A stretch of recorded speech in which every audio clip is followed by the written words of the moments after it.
Welcome, gorgeous Geminis. I've got your 2024 horoscope. Another big year just around the corner. We're going to look at your horoscope in depth, but firstly I'm going to draw two tarot cards as theme cards for you. So let's go to the board now and we'll come to your horoscope directly. These two cards, what do I see for Gemini? Gold bracelets, quite a thick bracelet like a band, but it's a bit restricting. It's keeping you at a certain level. So you may decide to remove these bracelets from your wrists so that you can grow even more. Even though it's gold and it looks beautiful, it's a little bit small for you. So this is about you growing as a person. The card that comes out is the Page of Cups. You'll notice here the fish coming out of the cup, as they do. Spirit is giving you a cup of fish, which is basically messages to your subconscious. The fish is the sign of the subconscious. It's also the sign that the early Christians used to use to identify each other. And so it's about subconscious things and matters of spirit and all that type of thing. So that's where you're going. Messages coming to you on an emotional level this year. That's the first half of the year. The second half of the year, what do I see for you, gorgeous Geminis? I'm just closing my eyes now. All right, so I'm looking at the horizon. It's like a horizon line, in fact. And then it sort of flips on its edge and turns around, and it's 180 degrees out of phase. This is like saying that something in your life, it gets turned upside down. They're then showing me a sword, which is the sword of truth, and that's the ability for you to use logic. So any situation that comes up, it's important that you think about it and plan and strategize, because that's the solution. Let's see what card we get. Take action, they also say. It's the Four of Cups. Sadness and despondency could be coming up. It doesn't really indicate whether it's in a current relationship. It probably is a relationship because of that red rose there. Or I sort of feel more likely it's a previous relationship. And even going right back, this could be something in your DNA and something to do with fatherhood issues going back on the father's side. So maybe check your family tree and have a look and see if you know anything about your relatives and your ancestors. This might give you a clue. There's some sort of spiritual connection with potential partners or even with family members, but something didn't work out, and so even though the spiritual connection is there, it doesn't work out in the physical, unfortunately. So this is all about ultimate healing for you, and it's a good segue into what I want to talk about. First, the moon's nodes here. You'll see Chiron is conjunct the North Node, and it's here in your house of friends, groups and connections, but also hopes and dreams. And so Chiron is a sign of the wounded healer. It may be that a situation arises because of the North Node here. It brings it into your future to, in fact, bring it up so it can be finally healed and released, gently healed and released. Very important. That's going on in your friendship zone, but over here in your romance zone and also creativity, the world of the child and leisure and pleasure is your South Node in Libra. And so you might be balancing like where you're going in future compared to where you were in the past in your previous experience, to do with relationships, whether they be friends and groups or whether they be even closer relationships than that. So as these two are opposite, they're activating each other. But from this interaction, this little dance, it could be that gold bracelet I spoke of at the beginning, it falls off and you are free. So sometimes there might be a feeling of like being in a gilded cage, so to speak. A relationship could look fairly good on the outside, but then you feel trapped in some way. It's not an indicator of whether the relationship will end or not. It's about the sense of freedom and liberation. That's the important thing to note.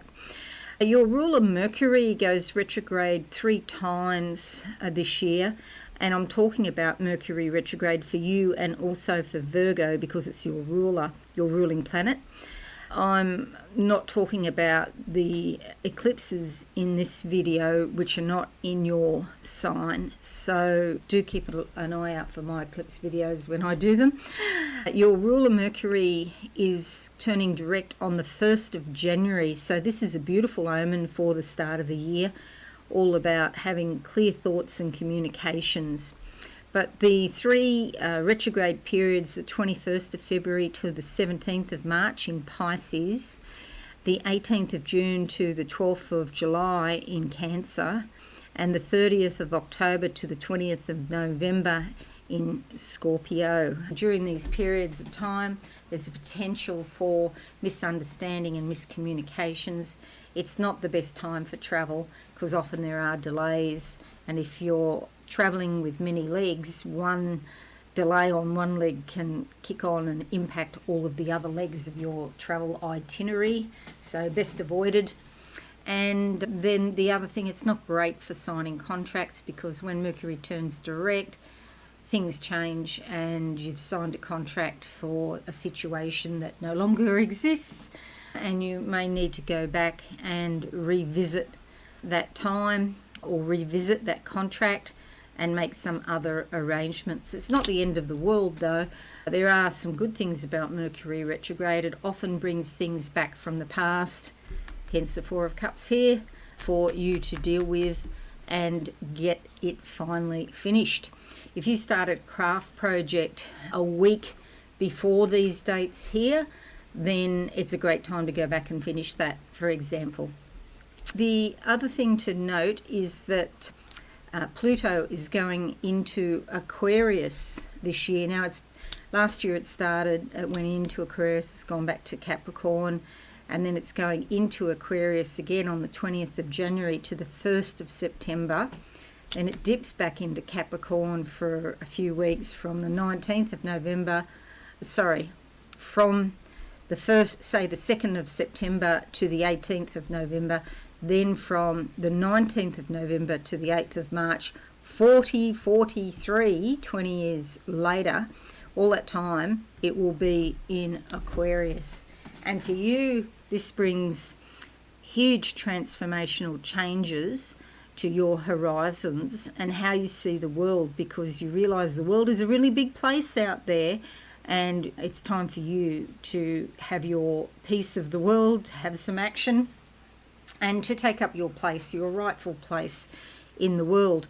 You may do this through travel, spirituality, or even education, or maybe you just become more interested in philosophy and the underlying concepts of how everything works. So it's not often, these concepts are often not explained, they're underlying, but when you become interested in them, you can see the dynamics at play. So this is about making the world a bigger place and you taking your rightful part in the world. So that's very exciting news for you. The other exciting news is that Jupiter is going into Gemini from the 25th of May to the 9th of June 2025. That's your sign here. This is huge and fabulous. Jupiter is the lucky planet. Jupiter is very optimistic and positive. It's also associated with learning, coaching, mentoring, spirituality as well. And this is likely to bring some energy to how you approach the world. So you'll be probably more optimistic. You'll be feeling more positive. It's also about your identity, your appearance, your physical body. However, I must say, when Jupiter goes into this first house here, because it is the body, you need to be careful about your weight. So if you've been underweight, this will definitely help you. If you've been overweight, then it might be time to buckle down. Stop eating sugar and bread, for example. I know it's hard, especially now in December, especially when people keep giving you boxes of chocolates and shortbread and whatnot.